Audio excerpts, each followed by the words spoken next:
Right now, somewhere on this planet, there's a group of souls that belong to what's known as your soul family. And chances are you haven't met them in this lifetime yet. But this video will change that. In this video, you'll learn what a soul family really is and how it's different from a biological family. Then we'll get into why light workers feel a bit lost down here until they meet their soul family. Then we'll get into the different types of connections that exist within a soul family. Then I'm going to share the top 5 signs of soul family so you know right away when you meet them. And I'll finish off with 4 easy tips to help you find your soul family in an effortless way. Your soul family is such an incredible part of your life, adding texture, joy, and happiness to your journey down here on Earth. It's time to meet them.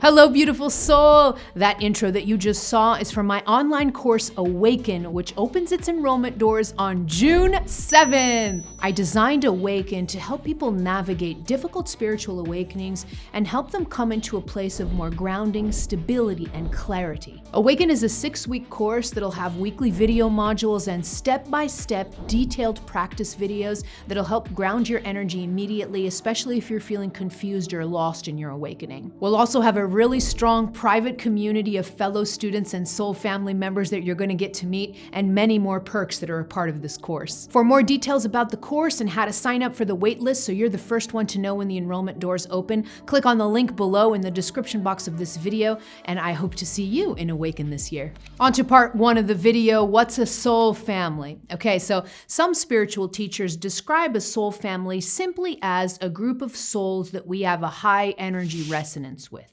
Okay, and although this definition is true to a certain extent, I want to go deeper into what the meaning of a soul family is, because it is true that we do have high resonance with our soul family members, but I want to go deeper and go into the energy aspects, why we have this kind of resonance, where all that's coming from, and actually the origin of a soul family. All right, so here's my definition of a soul family. So a soul family is a group of souls that come from the same soul pod and share similar core frequencies. Okay, now let's break down this definition a little bit so we can get a better understanding of it. All right, so let's go back to the inception of the soul from a true energy, spiritual, overall perspective.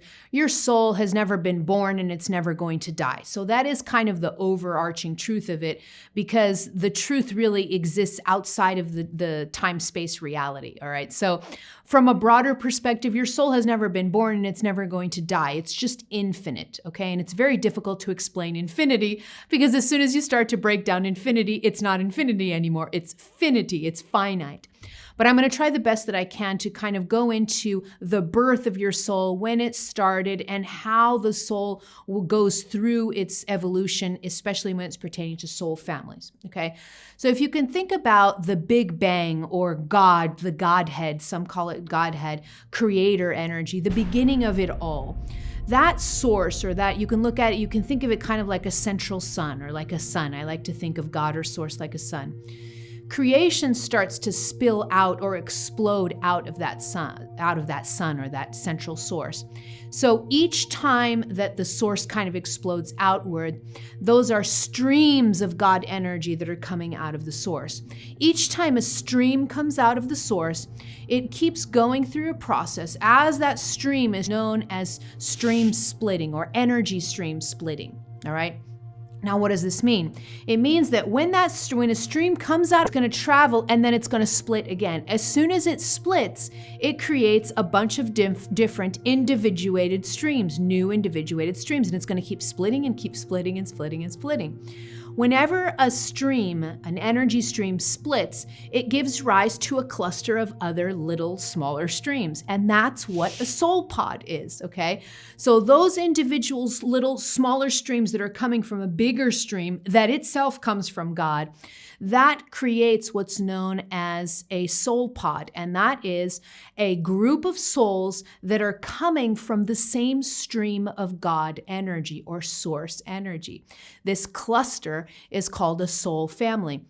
Now, this is why when it comes to the generalized definition that the soul family is a group of souls that you resonate with, you can see how this is true, because literally the souls that are composed of that soul family, they all come from the same stream of source energy. So they have very, very similar core frequencies, almost identical core frequencies, because they are all splitting from the same larger stream of source consciousness, all right?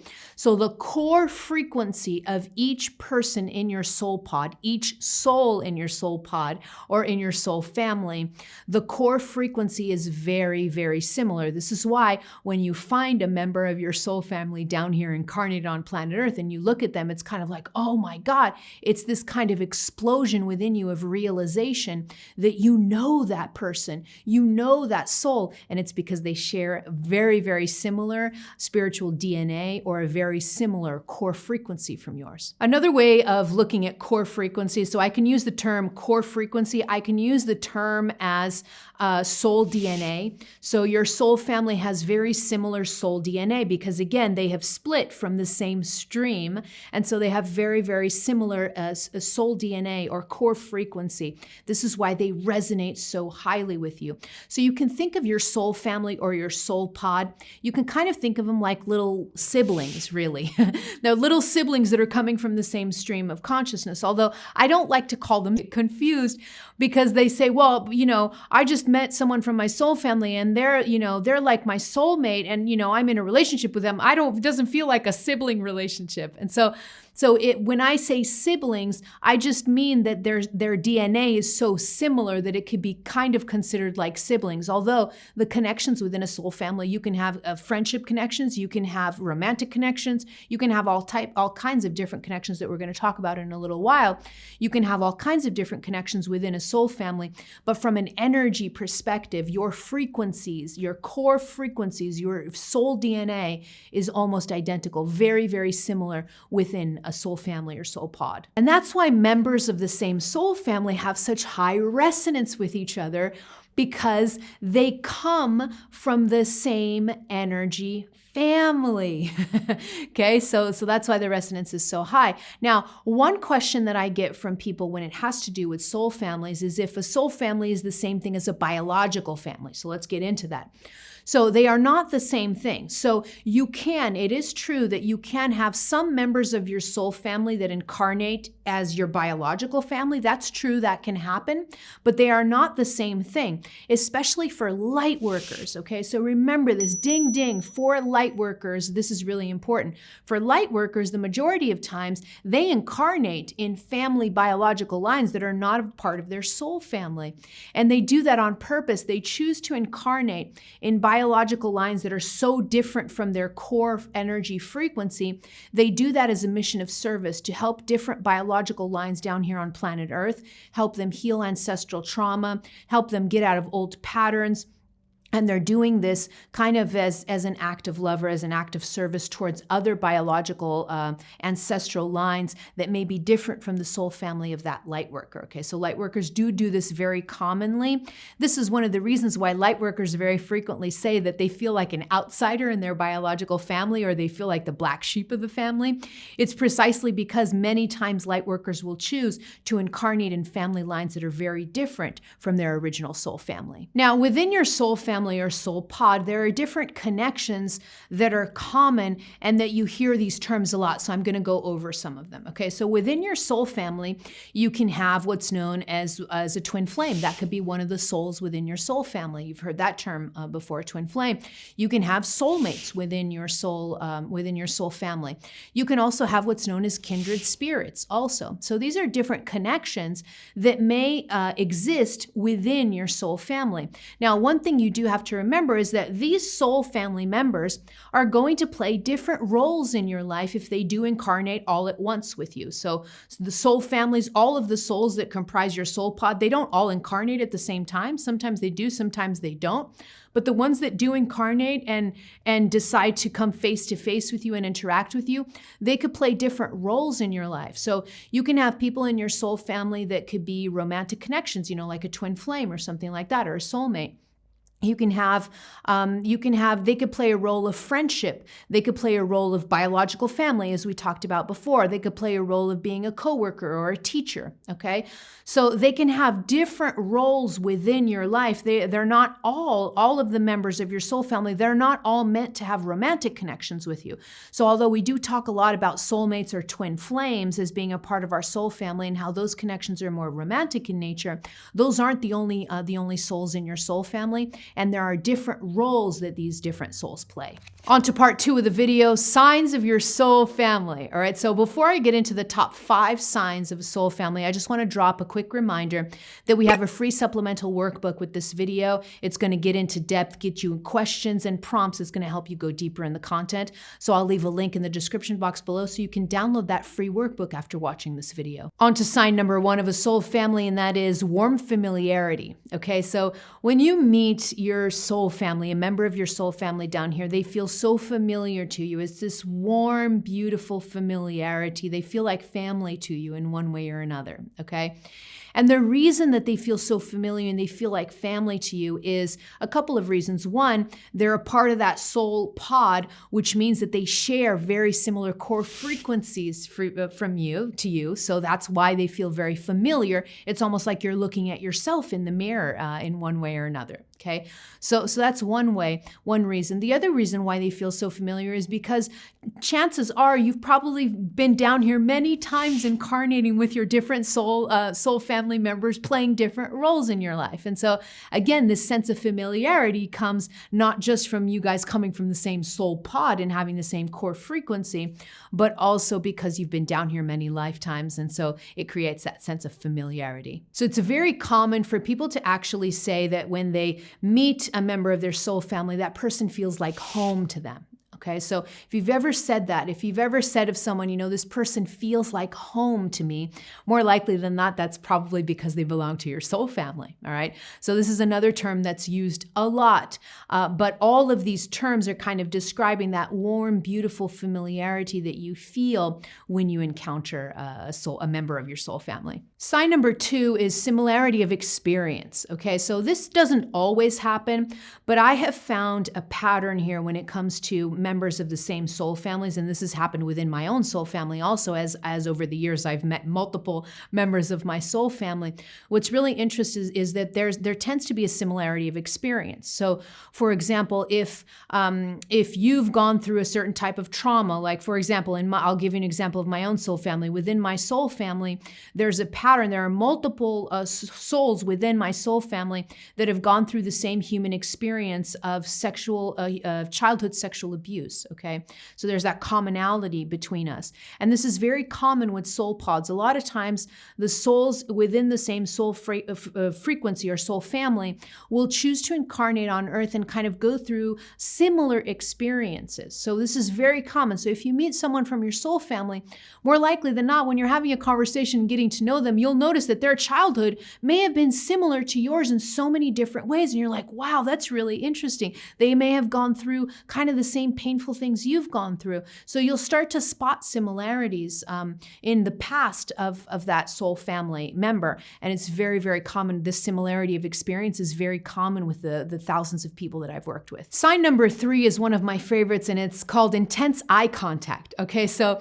what's really interesting is that when you meet a member of your soul family, and if this has ever happened to you, you know exactly what I'm talking about. When you look into their eyes, it's almost like you get lost in their eyes. And it's not because, yes, you're doing that. When you look into their eyes, there's that deep soul recognition of, oh my God, I've got the same soul frequency as you. So there is that deep soul recognition. Remember, the eyes are the windows to the soul. And so when you look into one of your soul families, when you look in their eyes, you can get that deep connection, and you can really get to that core frequency and feel that core frequency. All right. So it is because you're looking at them and you're sensing that similarity, you're sensing that core frequency already.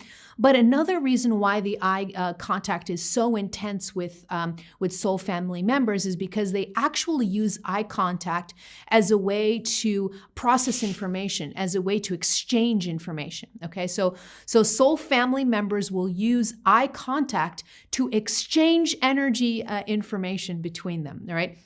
And a lot of times, if this has happened to you, this has happened to me multiple times, where I'm just sitting around, and as soon as I look at a soul of family member of mine, I can feel that there is energy being transmitted between us without even words being said. We don't even have to be saying anything to each other. And this is very, very common. The eye contact is very intense. Sometimes, here's a ding ding, here's a little special note or a reminder. Sometimes when you do meet your soul member and you're looking into their eyes, initially, if you're not used to doing this, if you're not used to meeting members of your soul family down here, the first time this happens to you, it could be a little scary because the eye contact is so intense that it could be even intimidating. So people sometimes have told me that when they initially meet a member of their soul family, they have difficulty holding eye contact. They keep breaking their eye contact away because the intensity of information exchange it's so high that sometimes it's intimidating to them. But then once they figure out that it's a soul family member, then the eye contact is easy for them. Sign number 4 is energy resonance. We've already talked about this significantly, but just wanted to put this here as a sign. This is very, very common. So energy resonance just means you get along with this person. There's a synergy between you. You get along with your soul member, with your soul families.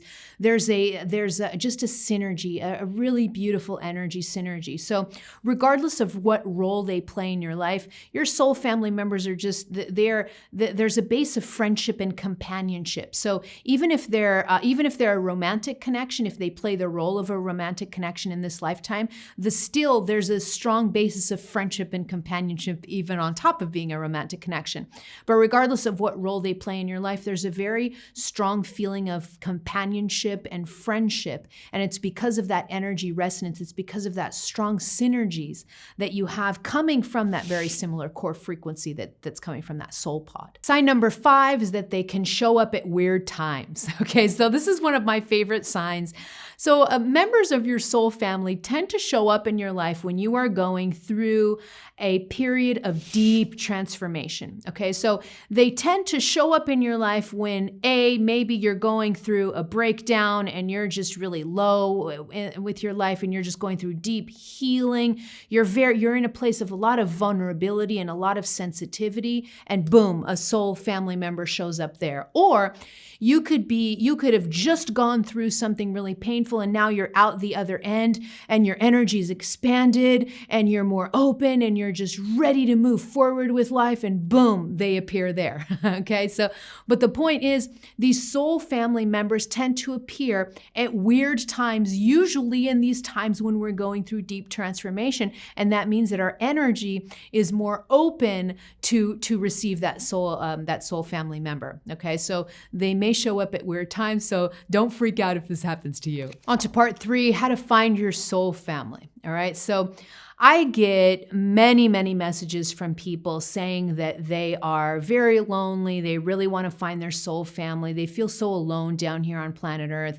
And this is usually light workers who, like I said before, they may have incarnated in a biological line where there are none of their soul family is there. And so they can feel very kind of like an outsider. They can feel very alone without their soul family down here. And the one thing that I wanted to start this part off before getting into the 4 tips to help you find your soul family, the one important thing that I want to get right off the bat, get out of the way, is that it's important for you to come out of this energy of loneliness. Okay, so when it comes to finding your soul family, it's important for you to do the work to come out of the loneliness, meaning that you are standing on your own 2 feet. You may be alone, but you are not lonely. You see, there's a difference between alone and lonely. And so it's important to come out of the loneliness energy, because loneliness energy is really coming from a sense of isolation, a sense of feeling disconnected and being disconnected. All right.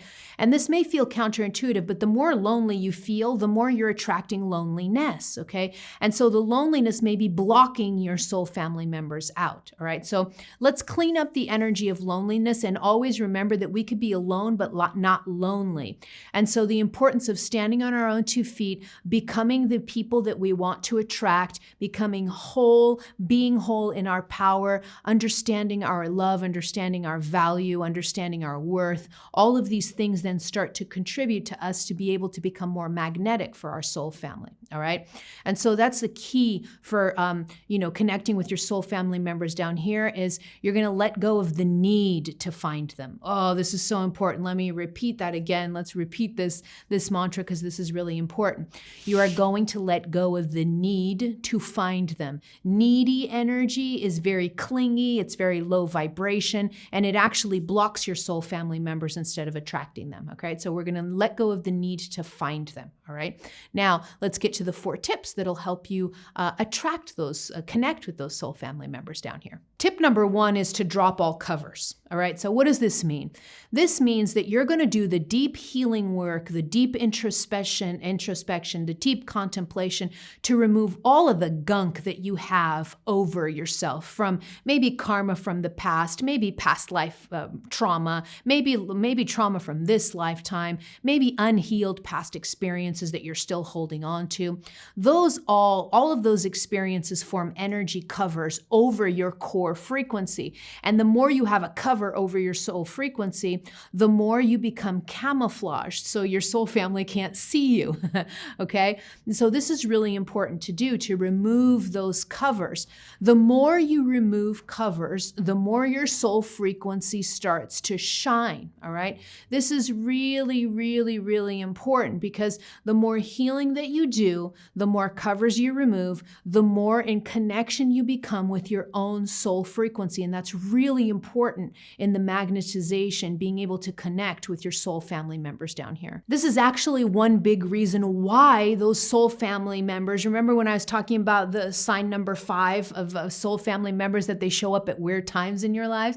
This is why they tend to show up at weird times in your lives. They're showing up right as people are doing the deep transformation work of removing the covers, removing their programming, removing negative beliefs, removing disempowering thoughts that they have about themselves. They're doing the healing work, and as they're doing the healing work, oh, there comes the soul family member. This isn't a coincidence. They're showing up at these times of deep transformation precisely because you're removing the covers, and at each cover that you remove, your soul frequency starts to shine brighter, and it's like a lighthouse, like if you think about a lighthouse shining in the middle of a dark night, the boats, no matter how dark the night is, a boat can see a lighthouse from far, far away. That's what you're doing when you're removing all these covers and healing yourself. You're starting to open up that lighthouse, that core frequency, and that core frequency then becomes visible for your soul family members to then be able to find you more easily. Now, some people will then say, how the heck do I even get started with removing covers? Like, what does that even mean? Well,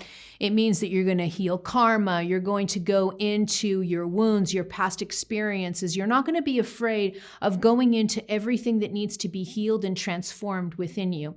One good way and one good place to start when removing covers, it's doing what's known as shadow work. So it's going within your shadow, the parts of yourself that you don't recognize and you don't like to look at. That's called the shadow.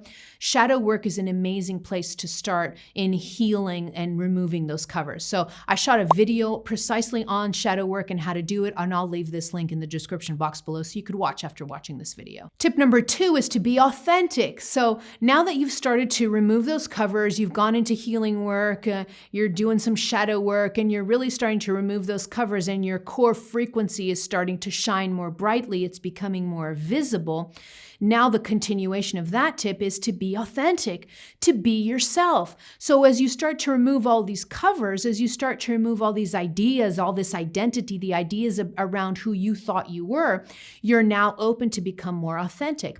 Authenticity is so important in the magnetization of soul family members, because that authentic energy amplifies your soul frequency. And so your soul members can then, your soul family members can spot you from a mile away because they can see that authenticity and they resonate with it. They resonate with your authenticity. Why? Because at the core level, they have the same frequency as you. They come from the same soul pod. And so the more you shine authentically, the more your soul member families will be like, oh my God, that's me. That's part of my family. They'll see that and your soul family will be more attracted to that energy and come to you more quickly. All right. So the more authentic you are, the easier it is to find your soul family. The less authentic you are, the more camouflaged you are, the more masked you are, the harder it's going to be to connect with soul family. I can't tell you how many people that I've connected with over the years who tell me that they're really lonely, they really want to find their soul family, that they just really, really want to find them. And then when I ask them and I go into, have they been doing the healing work? Have they been removing the covers? Have they been, living more authentically? They'll then start to tell stories that, I'm afraid of going into deep healing. That scares me a little bit, or I can't really be authentic around the people that surround me. I always have to be wearing masks. And so then I say to them, how do you think you're going to find your soul family if you walk around with masks your whole life? Your soul family can't find you that way. And so it's really interesting that there's this dichotomy of, on the one hand, a lot of people wanting to find their soul family, but then on the other hand, they don't want to do the work to amplify that soul frequency so that the soul family can see them. All right. So it's really, really important that you're in this authenticity. Commit to yourself. And here's a mantra or affirmation that's really going to help you. I will walk on this earth fully as my true self, emanating the pure core frequency of my soul. Amen. Repeat this mantra many, many times. Maybe write it down on a Post-it, put it on your, bathroom mirror or something so you could look at it every day. Repeat this mantra over and over so you can come more into this authentic energy. The more authentic you are living, the more magnetizing you are to your soul family members. Tip number 3 is to call them in. So now that you've done the work of the first couple of tips, you're doing your healing work, you're becoming more authentic. Now it's time to really start to magnetize them even more. And the way that you call them in, I love to do this kind of work through ceremony work. All right. So you're going to use a powerful ceremony. And what ceremonies do is they create intention. And the more that they create intention, the more that they amplify energy, which means that you magnetize to yourself more and more. Okay. So you can do a ceremony that's very, very simple, just as simple as lighting a candle, or you can get more elaborate. You could light some candles. You can put some drumming music on, or even have a drum at home. I have a drum at home, and you can start beating on that drum. You can use sacred smoke in the space that you're doing the ceremony. You can open the ceremony and call your guides, call your angels, call spirit guides, call everyone that helps you to kind of help anchor your ceremony and state the intention that you're doing the ceremony to really call in your soul family members, okay? So this is a great way, using ceremony in whatever way is good for you. Create a ceremony space so that then you can start really calling them in energetically. And then what I like to do is, when I do some dancing and I have my candles going, after I do this for a while, I've burned some smoke, I've called my guides in, then what I do is I pause and I use a mantra, an affirmation that helps solidify the magnetization. It helps solidify the ceremony. Okay, so I'm going to share that mantra with you. You can make your own mantra, but I'm going to share a mantra with you that I love using to help magnetize soul family. I magnetize the fullness of my soul family into my life in divine timing for the highest good of all. So I love to repeat this affirmation at least 10 times during the ceremony. Okay, so remember this, all right? Ding, ding. Repeat this mantra at least 10 times during the ceremony to really make that energy more powerful. And then when you're finished repeating it 10 times, just sit there, close your eyes, and let the mantra kind of seep in. Let your energy start to magnetize your soul family members. And then you pretty soon you're going to know that this really, really works. This ceremony is very powerful and it works very strongly. Tip number 4, and the last one, is to let it go. Okay, so you've done your healing work. You're now living a more authentic life. You've done all your shadow work. You've done a ceremony and you've called in your soul family. And now tip number 4 is just to let it go. to learn how to be a co-creator of reality, but not to get too obsessed with it, all right? So the image that I like to give is of a farmer. You know, a farmer, when a farmer plants a seed, they plant the seed, they cover the land, and then they go off and they leave the seed there to germinate on its own. So you've never seen a farmer plant a seed and then sit by the seed and go, when are you growing? When are you growing? I don't see anything. I can't see you.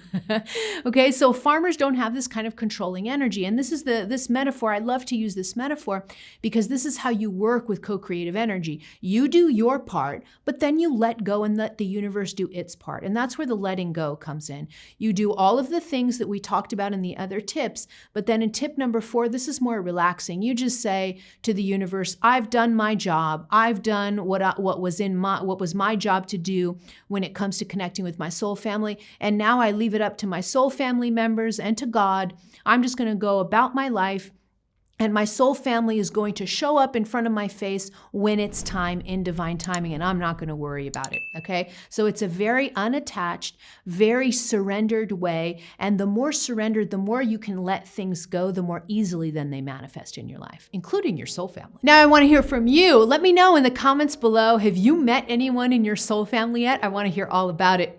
Click here to subscribe to my YouTube channel, or head over to my website where you can join the wait list for my course Awaken that's opening up on June 7th. And don't forget this video here that I talked about shadow work. That's going to be great for you to continue viewing. All right, beautiful soul, that's it for me. I love you. I'm out.